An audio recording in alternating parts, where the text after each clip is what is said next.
कहाँ से स्टार्ट करूं? गुरुजी की इतनी ब्लेसिंग्स है कि इट्स काउंटलेस.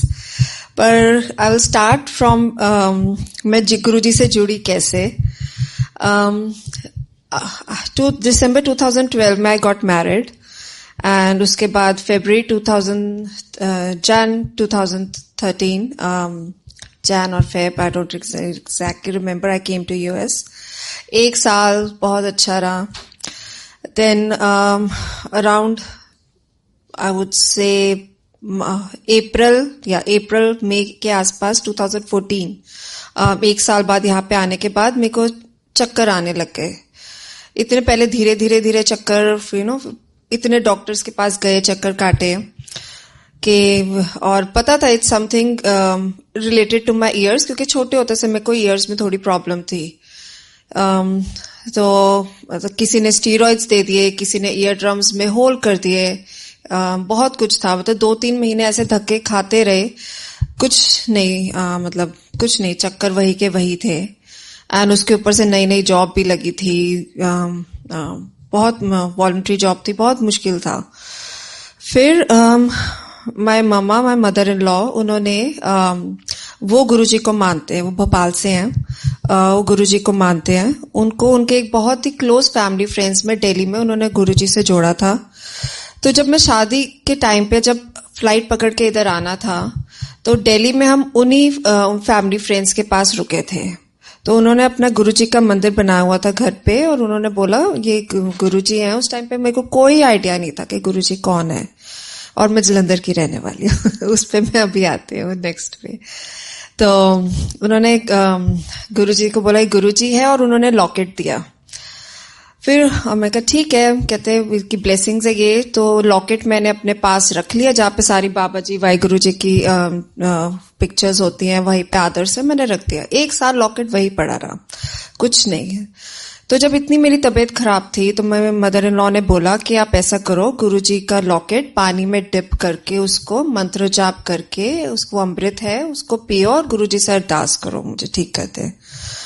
तो ये सब करने के बाद with in like few days, तो व्हाट हैपेंड कि पहले एक डॉक्टर ने ब्रेन की MRI दी थी, लाइक अ प्रिस्क्रिप्शन. हमने सोचा थोड़े से चक्कर है, अपने आप ठीक हो जाएंगे, वो उसको कभी देखा ही नहीं. तो जब मैंने गुरुजी से अरदास की, अमृत पिया, उसके विद इन फ्यू डेज हमने किसी नॉर्मल ब्लड वर्क्स के लिए जाना था. मैं अपनी ऐसी ड्रॉर्स में वो प्रिस्क्रिप्शन ढूंढ रही थी, तो मुझे ये MRI की प्रिस्क्रिप्शन दिख गई. तो मैं कहा चलो अब जा ही रहे हैं वहां पे, तो ये भी करवा ही लेते हैं. सो जब ये प्रिस्क्रिप्शन MRI करवाई और डॉक्टर के पास गए, so this is a very like it's a cyst growing in your inner ear towards the brain. और वो बहुत अच्छा ENT था. आई सेड ये it's not a my thing, आपको एक बहुत ही स्पेशलिस्ट है, neurotologist, that means a doctor of inner ear and brain. So उसने कॉन्टैक्ट दिया, आई डोंट नो, बट उन्होंने बोला न्यूरोटोलॉजिस्ट है, सो आपको उस स्पेशलिस्ट के पास जाना होगा. मेरे अंकल ने वो इतना अच्छा डॉक्टर ढूंढा, तो उन्होंने क्या, गुरुजी ने ढूंढवाया. ही इज लाइक, वो डॉक्टर्स बहुत कम है यूएस में, लाइक वेरी नीच, जस्ट हैंडफुल, 50 और 100. और लकीली गुरुजी की मेहर से इतना अच्छा डॉक्टर हमें यही न्यू जर्सी में मिला, घर के इतनी पास, लाइक विद इन 20 मिनट्स. तो उसके वो डॉक्टर को दिखाया एंड ही सेड के ये तो it's a serious thing, it's a ear, जल्दी ऑपरेट करना पड़ेगा, but I don't have a dates, मेरे 3-4 महीने कोई डेट्स ही नहीं है. सो वी सेड ठीक है, क्या कर सकते हैं, अब वेट करते हैं, नहीं है तो. So I think within a week और समथिंग उनके ऑफिस से कॉल आया कि हमारे पास एक within a month surgery की एक स्लॉट है. तो हमने कहा ठीक है, बुक करते. सर्जरी हो गई. It was a very long, हमने सोचा नहीं था इतनी लंबी सर्जरी होगी. जो सर्जरी के बाद मैं तो of course I was not in my senses. So doctor आए, मेरी फैमिली को बोला कि it was such a big cyst, और कहते ये थोड़ा सा और लेट हो जाता ना, 2-3 महीना और लेट हो जाता, अगर it would have gone to the brain, और हम ये कंट्रोल नहीं कर पाते हैं. तो वो भी गुरुजी की मेहर कि उन्होंने टाइम से डिटेक्ट करवाया, इतना अच्छा डॉक्टर दिया। एंड उस टाइम पे मेरी, जब उन्होंने सारा ये किया था सर्जरी, क्योंकि पूरा इनर ईयर स्क्रैप किया था उस सिस्ट के लिए, मेरी हेयरिंग बिल्कुल जा चुकी थी उस कान से totally. And because nerves touch करके वो सारा आसपास से क्लीन किया था, सिस्ट निकाली थी, तो doctor was not even sure कि मेरी हेयरिंग वापस आएगी भी कि नहीं आएगी। एंड ऐसे में जो मेरी इंडिया में मेरी सिस्टर फैमिली, उन डॉक्टर से पूछा, वो कहते नर्व को टच किया तो भूल जाओ, हेयरिंग आएगी। बट गुरुजी की मेहर के आज मैं, छोटे होते से भी मेरे को थोड़ा हेयरिंग लॉस था, आज my hearing is totally normal. My both ears are, उनके ऑपरेशन हो चुके हैं, एवरीथिंग इज गुड। इतनी मतलब आई कैनॉट इवन, जितना भी गुरुजी को इसका शुक्राना करूं कम है। मैंने कभी सोचा भी नहीं था मेरी लाइफ में, you know, I could hear normally like other people. जय Guruji, thank you so much Guruji. And और इसके बाद ये तो is my first step. And मेरे को अभी एक ड्रीम याद आ रहा है गुरुजी का, जब मैं फर्स्ट टाइम गुरुजी के मंदिर आई थी एडिसन में, मैं चल भी नहीं सकती थी क्योंकि सर्जरी हुई थी। यू नो, जो गुरुजी से मैंने लॉकेट में डिप करके, अमृत करके वो मांगा था, वो उनके दरबार में आने से पहले मैं जानती भी नहीं थी, फिर भी उन्होंने इतना ब्लेस किया। तो जब मैं आई, पता चला यहाँ पे मंदिर है, मेरे मदर इन लॉ उस टाइम पे उनको पता चला एडिसन में मंदिर है, तो लेके आए। मैं 2 हाथ पकड़ के 2 लोगों की सपोर्ट से धीरे धीरे यू नो मंदिर में आई। And I was like months, इतनी, क्योंकि इनर ईयर था, सारा liquid, it was all disturbed. Around से 6-8 महीने मुझे लग गए होंगे नॉर्मली चलने में, नॉर्मली देखने में। So during that time the dream I got, my first dream, कि मेरा बर्थडे है और बहुत बड़ा पंडाल लगा हुआ है। एंड गुरुजी का ऑफ कोर्स सत्संग है, गुरुजी का सत्संग चल रहा है, पंडाल लगा हुआ है, and it's on my birthday. Guruji आते हैं, बैठते हैं, तो जब गुरुजी जाने लगते हैं तो मैं, दिमाग में आता है मैं भाग के उनके ना पैर छू लूं।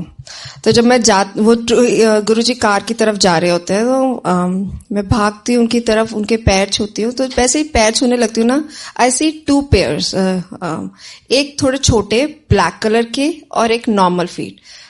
मैं माइंड में सोचती हूँ कि ये कैसे पैर है। मैं कहा ठीक है, गुरुजी के पैर है। तो मैं उसको मत्था टेक के मैं ब्लेसिंग लेती हूँ।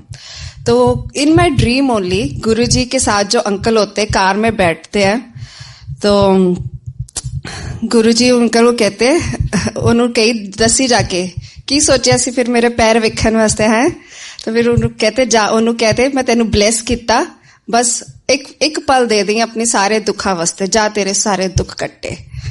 तो thank you so much Guruji. And literally it's been almost 9 years now.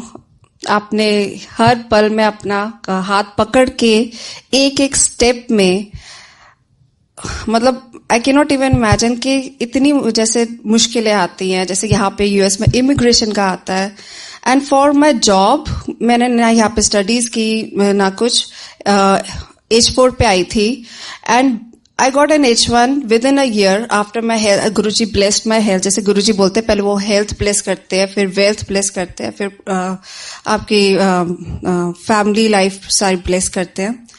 तो पहले उन्होंने मेरे को मेरी हेल्थ ब्लेस की, फिर मेरी जॉब ब्लेस की कि मेरा H1B भी हो गया यहाँ पे विदाउट एनी प्रॉब्लम। मेरे को कोटे के थ्रू भी नहीं जाना पड़ा। फिर उसके बाद गुरुजी ने मेरे को my son, he blessed me my son. वो भी मेरे को होता था कि जब जहाँ पे जॉब करती थी, he was a very strict boss. तो थोड़ा सा भी लेट हो जाते थे ना, तो आई यूज्ड टू थिंक कि अब जैसे फर्स्ट 3 months में यू कैन नॉट डिस्क्लोज के, है ना, आपने कंसीव किया। तो मुझको था कि कुछ तबीयत खराब हुई, सुबह नौजिया हुआ, मैं लेट पहुंची, तो मैं कैसे करूंगी, क्या करूंगी, और उसमें भी मैं इतना डरती थी।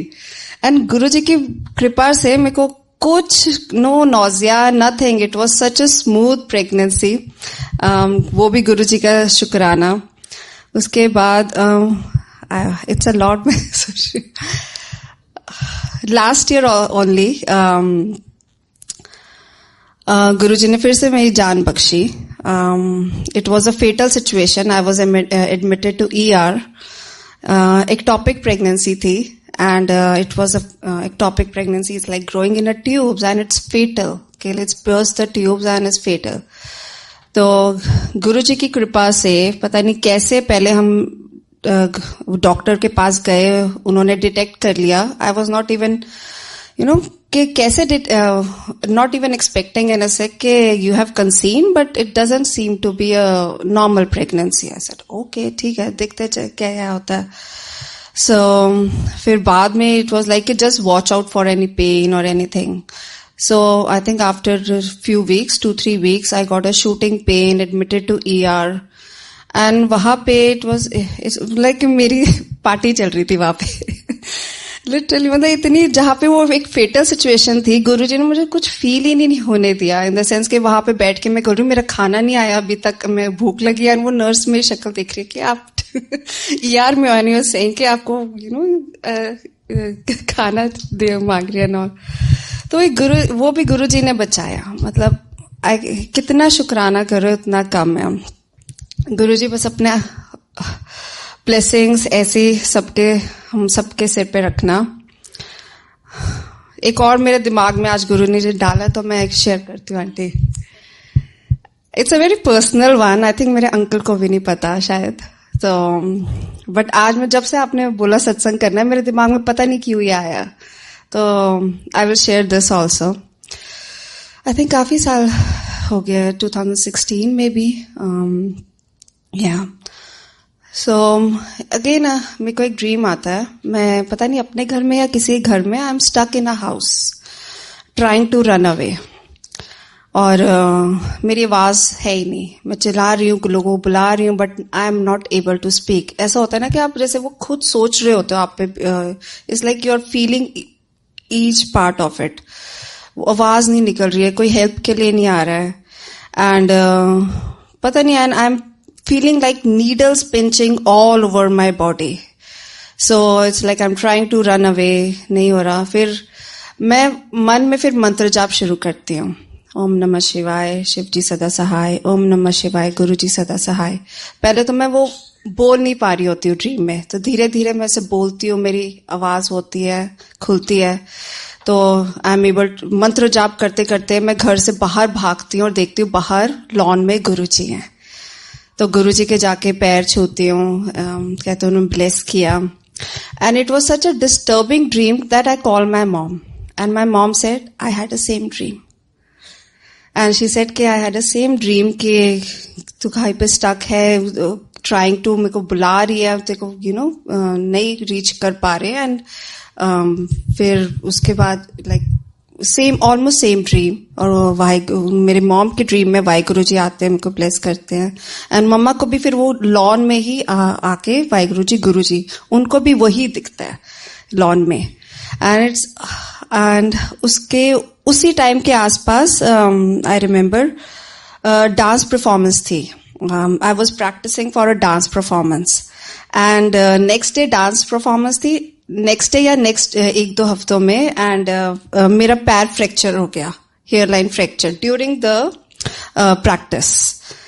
and फिर उसके बाद जैसे और सत्संग सुने, YouTube पे पता चला. और वो होली के आसपास के दिन थे, तो पता चला कि ये गुरुजी उस टाइम ऐसे ब्लेस करते हैं. अगर ऑफ कोर्स गुरुजी के दरबार में प्रैक्टिस करते करते फ्रैक्चर हुआ है, और सेम टाइम पे ये ड्रीम मेरे को, मम्मा को आया है.